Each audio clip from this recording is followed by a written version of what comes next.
హిందూ మతంలో వేప చెట్టు చాలా పవిత్రమైనదిగా పరిగణించబడుతుంది. వేప చెట్టుకి ఆధ్యాత్మిక ప్రాముఖ్యత ఉంది.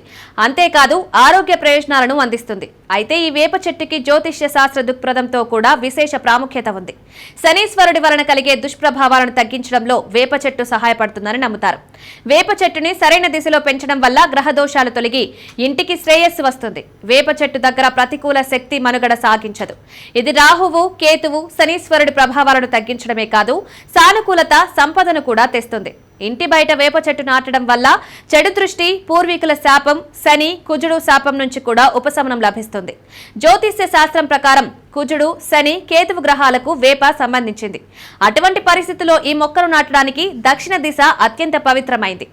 వేపకు అంగారక గ్రహానికి సంబంధం ఉంది. ప్రతిరోజు వేప చెట్టుకు నీరు సమర్పించడం ద్వారా కుజగ్రహ దుష్ప్రభావాలను శాంతింపజేసే హనుమంతుడి ఆశీర్వాదం లభిస్తుంది. వేపమాల ధరించడం ద్వారా శనీశ్వరుడి అశుభ ప్రభావాలను కూడా నివారించవచ్చు.